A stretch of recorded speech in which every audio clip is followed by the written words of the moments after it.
Dor não é sofrimento, a dor ela é feita para a gente crescer, para a gente evoluir e aprender com ela, né? O sofrimento ele limita bastante a nossa vida, e dor que se converte em sofrimento, né, é resistência, pura resistência à mudança, a não querer mudar. Então, sofrer significa, está chovendo, converter a dor em sofrimento e resistir à mudança iminente. Quando a gente fala, né, de processos de dor, né? Se a gente for pensar em atletas que treinam bastante, intensamente, né? São pessoas que sentem dor, né? Um treino de academia, você vai sentir dor na panturrilha, no dedinho do pé, em cada músculo do seu corpo, mas você vai persistir, porque você sabe que você vai chegar num lugar, né? Você não vai sofrer, você vai sentir dor, é diferente. Você vai persistir para alcançar o seu plano de saúde, o seu plano, a sua meta, né? O seu planejamento, sua organização física, mental, né, de bem-estar.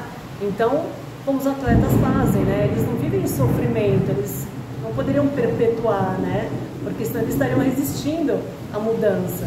E não, eles fazem aquilo com vontade, né, eles sentem dor sim, mas a dor ela passa e eles se desenvolvem cada vez mais. E é isso que a gente precisa fazer na vida, seja depois de terminar um relacionamento, ou depois de perder alguém, um ente querido, uma pessoa que a gente ame muito, um trabalho, né, uma demissão, todos esses pequenos lutos, essas pequenas perdas, né, fazem com que a gente precise olhar, né, para essa dor. Ela não necessariamente precisa se tornar um sofrimento, então não confundir a dor, que ela é natural e ela é totalmente necessária para a nossa evolução, porque a gente não pode ficar presa, né, nesse estado de sofrência eterna, né, perder alguém, ficar de luto por meses, um ano, né, ou um pouco mais, porque cada um tem um ritmo, mas não por uma vida inteira. Tem gente que sofre, né, por algumas questões, às vezes não é nenhum luto, às vezes é um trabalho, às vezes é um pé na bunda que levou e a pessoa vai se culpar ou vai culpar outra pessoa, vai sentir raiva daquela pessoa para o resto de uma vida, né? Então isso é perpetuar algo que você está resistindo o tempo todo a fazer a sua mudança.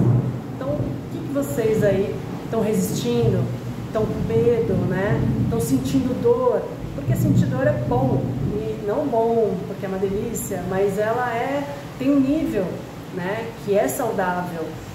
Mas me contem aí um pouquinho onde que o calo aperta, ou o que faz vocês sentirem dor, ou se você tem algum sofrimento, qual seria ele, e aonde no mapa eu posso olhar para esses pontos, né, que apertam o meu calo.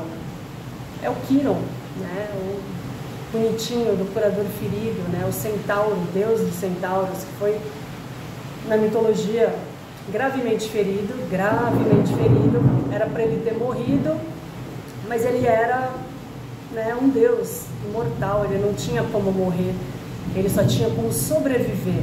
Ele podia ter uma vida sofrida, amargurada, ele poderia viver desse jeito, porque ele sentia muita dor, ele ficou assim por um bom tempo, mas ele era muito inteligente, ele tinha dons, né, de anatomia humana, dons de cura, ele era um excelente médico, né, enfim, ele era o rei ali, o deus dos centauros.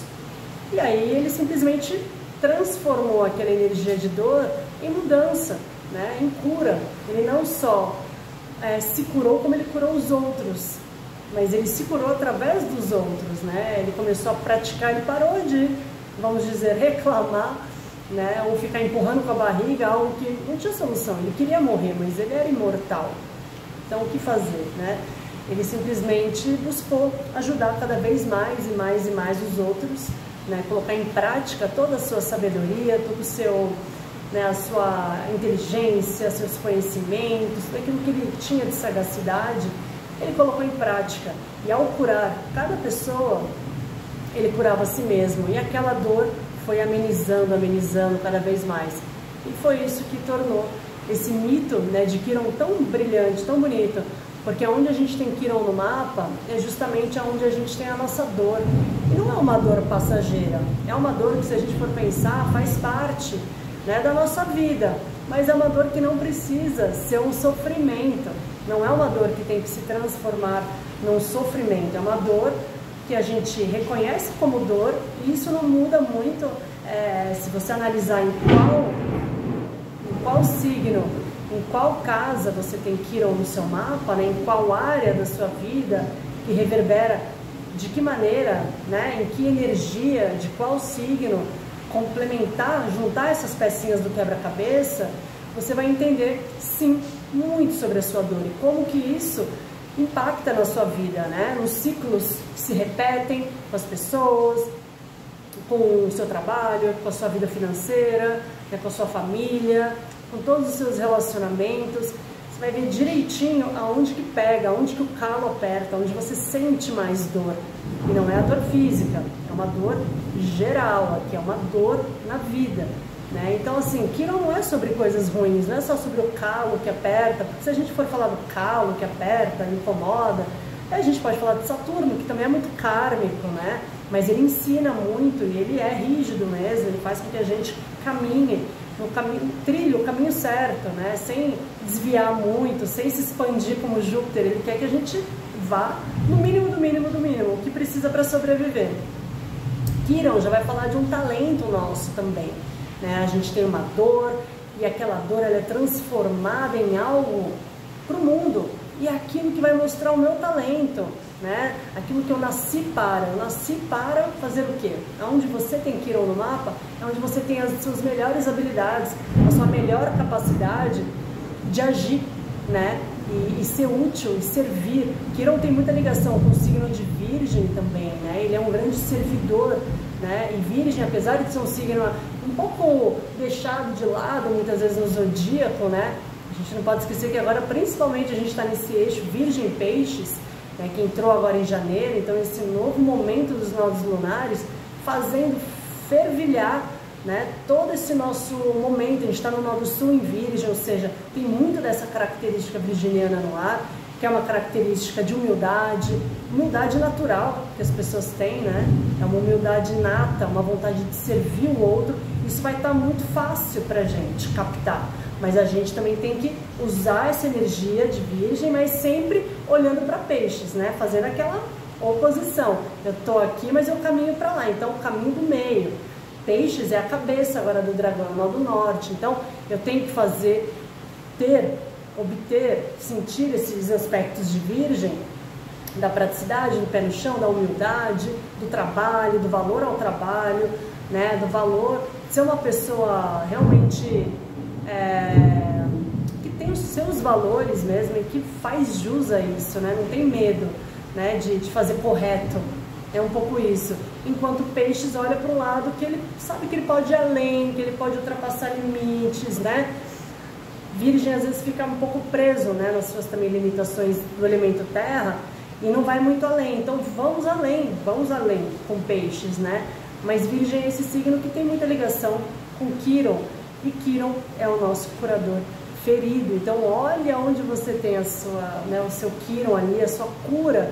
Porque ao mesmo tempo é a sua dor, mas é a sua cura, é o seu ponto de transformação, de magia, né? De realmente servir o outro de forma muito importante.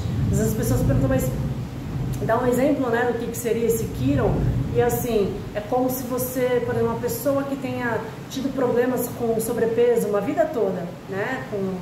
Foi gordinha, sofreu muito bullying na escola, sempre comeu demais, comia porcaria, os pais também tuchavam, né, porcaria, e a criança nasceu, foi ficando muito fora do peso, e aí ela, numa fase adulta, resolve fazer uma faculdade de nutrição, porque ela sabe o que é, ela sente na pele o que é ter ficado acima do peso toda uma vida, né, a dor que é realmente, ou uma pessoa que sofreu bullying, enfim, por outras questões, mas a gente pega essa dor e a gente transmuta ela, a gente transforma em algo precioso, na nossa joia, no nosso poder, né?